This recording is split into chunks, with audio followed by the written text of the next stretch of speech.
Hello welcome back to our channel again. ఈరోజు మేము బ్రేక్ఫాస్ట్కి లైట్గా చేసుకుంటున్నాము.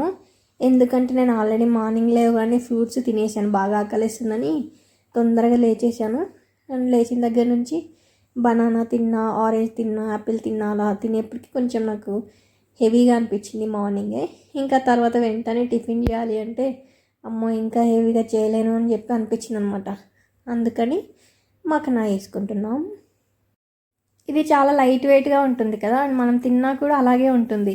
అంటే ఎక్కువగా తిన్నా కానీ ఇంకా తిననట్టే అలా అనిపిస్తూ ఉంటుంది.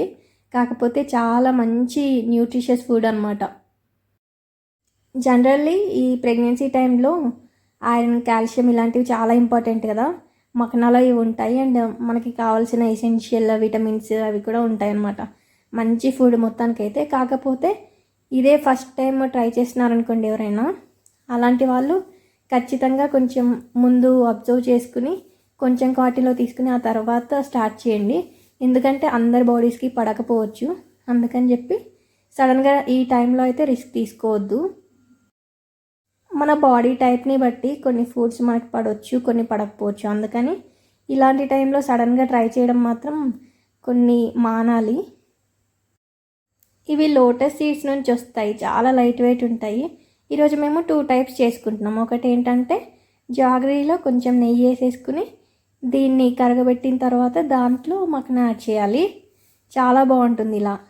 అంటే షుగర్ అవసరం లేదు, కావాలంటే షుగర్లో వేసుకోవచ్చు. కాకపోతే బెల్లంతో అయితే చాలా బాగుంటాయి టేస్ట్.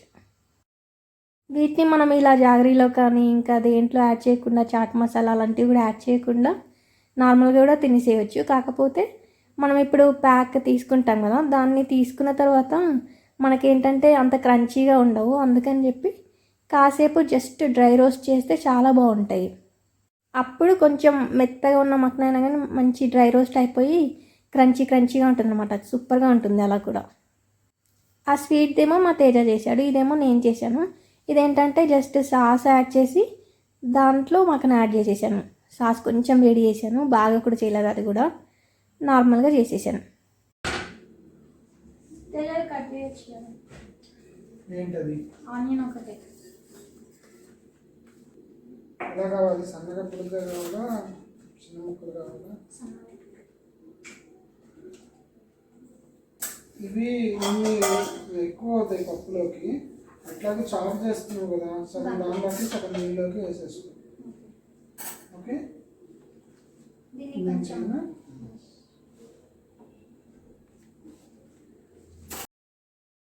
బాగానే మెత్తగా అయిపోయింది ఆ పప్పు. చూడటానికి కొంచెం గట్టిగా అనిపిస్తుంది, అందుకని అడుగుతున్నా. మిరపకాయలు దంచి పెడతామని. పప్పు అండ్ చారు తినాలి అని అనిపిస్తుంది అనమాట ఈరోజు. క్రేవింగ్ మాత్రం కాదు, జస్ట్ ఏం తినాలో అర్థమవుక పప్పు అండ్ చారు రెండు వేరువేరుగా ఇలా తినాలి అనిపిస్తుంది అంతే. చారు అంటే కొంచెం పచ్చి పులుసులాగా చేసుకుందాము అని చెప్పి స్టార్ట్ చేశాను. ముందు అయితే పప్పు రెడీ చేసేసుకున్నాం, ఆ తర్వాత ఇంకా చారు కోసం రెడీ చేసేసుకుంటున్నా. ఈ రెండు కాంబినేషన్ సూపర్గా ఉంటుంది కదా, పప్పులోకి చారు ఎంత బాగుంటుందో అసలు. దీంట్లో ఎండుమిరపకాయలు అవన్నీ వేసేసి కొంచెం ఎక్కువ వేసుకుని పక్కకు పెట్టుకుని చారుకి యూజ్ చేసుకుంటే అయిపోతుంది.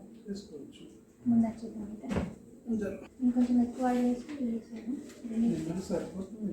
రెండింటికి కలిపి వద్దు, రెండింటిగా వేయించడం మాత్రం. ఆ వేసిందంతా పక్కన పెట్టేసుకొని చారు పెట్టేసుకొని మళ్ళీ పప్పులోకి విడిగా తెర మాత్రం వేసేసాయి. అయితే ఇప్పుడు చారు అమ్మ అన్ని పచ్చిమిరపకాయలు వేస్తున్నాం, కారం ఎక్కువ.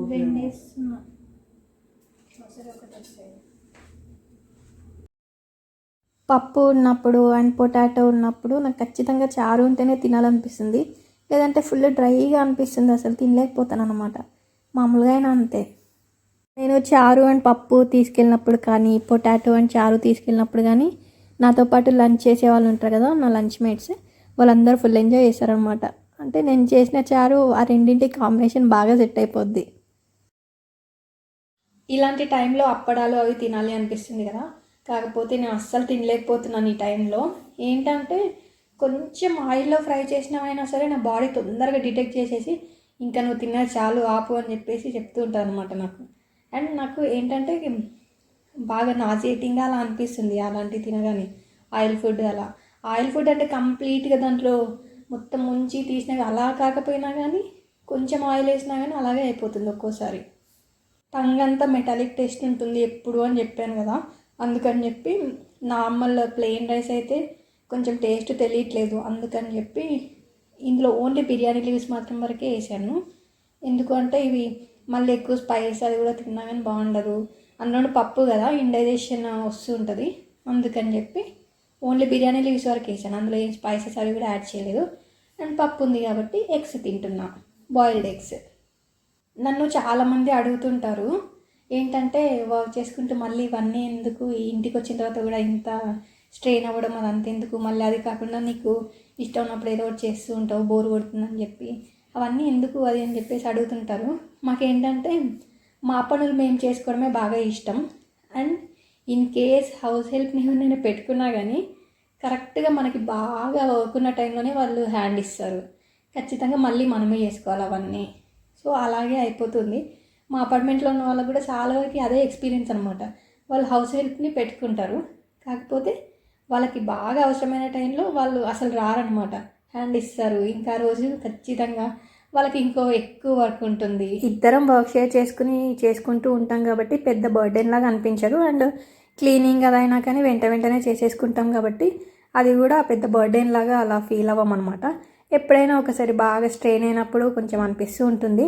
అండ్ ఫెస్టివల్స్ టైంలో ఆల్రెడీ మనం బాగా స్ట్రెయిన్ అవుతూ ఉంటాం కదా, ఇంకా ఫాస్ట్గా చేసేయాలి, పూజ చేసుకోవాలి, వంటలు చేయాలి, ఇవన్నీ ఉంటాయి కదా. సో అప్పుడు కొంచెం అనిపిస్తూ ఉంటుంది. కాకపోతే ఎవ్రీడే అయితే అలాగే అనిపించదు అస్సలు. అండ్ మోస్ట్లీ ఇలా వర్క్ చేసుకుంటూ ఇద్దరం క్వాలిటీ టైం స్పెండ్ చేసినట్టుగా ఉంటుంది. మేము కూడా అదే ప్రిఫర్ చేస్తాం కాబట్టి ఇలా నచ్చుతుంది నాకైతే. స్నాక్స్కి కూడా ప్రిపేర్ చేసేసుకున్న, స్నాక్స్ తిన్నా ఈరోజు. అండ్ అలాగే నైట్ టైంలో నాకు కొంచెం మూడ్ లేదనమాట వీడియో క్యాప్చర్ చేయడానికి, అందుకని చెప్పి నేను ఆ రోజు ఏం చేయలేదు. అండ్ అలాగే నెక్స్ట్ డే మార్నింగ్ ఏంటంటే నేను ఇంకా ఆఫీస్కి వెళ్ళే ముందు చపాతీలు చేసుకుందామని చెప్పేసి చపాతీలు చేస్తున్నాము. యాక్చువల్గా ఏంటంటే కొంచెం ముందు లేచాము ఆ రోజు, అంటే నేనే తొందరగా లేచాను అనమాట. ఇంకా నేను లేచాను కాబట్టి మా తేజ కూడా లేవాల్సి వచ్చింది. అలా ఆ రోజు ఇంకా టైం ఉంది కదా అని చెప్పి చపాతీ చేసుకున్నాం. లేదంటే నైట్ టైంలో చేసుకుంటాం మోస్ట్లీ, టైం ఉండాలి కదా చేసుకోవడానికి కూడా. అండ్ అదే రోజు సొరకాయ కర్రీ కూడా చేసేసుకున్నాము చపాతీకి కాంబినేషన్గా.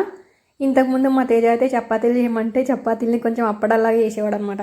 ఆ తర్వాత నేను ఎంతసేపు నీడింగ్ చేయాలి, ఎలా చేయాలి అని నేర్పించాను. అప్పటి నుంచి బాగా చేస్తున్నాడు. బాగుంది, తెలుస్తుంది పాలు కోసం.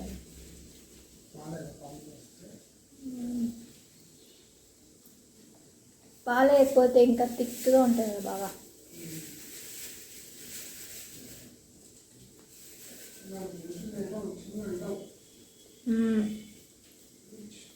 కూర ఎలా ఉంది? బాగుంది.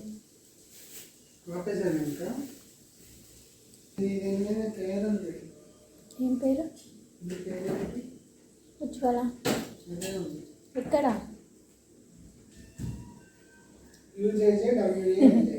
నా పేరులో 2 జేలు ఉండవు, ఒకటే జే. మోడీ తాత నా మీద ఇష్టంతో పేరు పెట్టుకున్నాడు. నేను షుగర్ అప్పుడప్పుడే తింటున్నా కదా, అది కూడా 1 స్పూన్ ఇట్లా. ఇంతకుముందు ఆఫీస్ నుంచి వస్తూనే మన తినాలని మొత్తం అన్నీ ఎత్తుక్కుని తినేవాళ్ళం. కన్ఫర్మ్ అయ్యే కన్నా ముందు. కానీ ఏంటో కన్ఫర్మ్ అయిన దగ్గర నుంచి ఏం తినరాట్లేదు, తినాలని ఆశ కూడా కలగట్లేదు. ఫస్ట్ టైం డాక్టర్ దగ్గరికి వెళ్ళినప్పుడు నాకేం సిమ్టమ్స్ లేవు అంటే ఏం పర్లేదు కొంచెం అలాగే ఉంటుంది. సిమ్టమ్స్ స్టార్ట్ అయినాక ఇంకా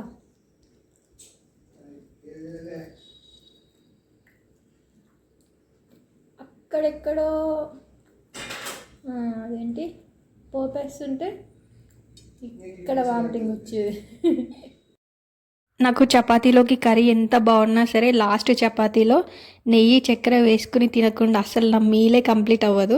ఒకవేళ టైం లేకపోయినా కానీ ఇలా రోల్ చేసేసుకుని ఆఫీస్కి తీసుకుని వెళ్ళిపోతా. అలాగే మధ్యలో తినొచ్చు, లేదంటే వెళ్ళిన తర్వాత తినొచ్చులే అని చెప్పి.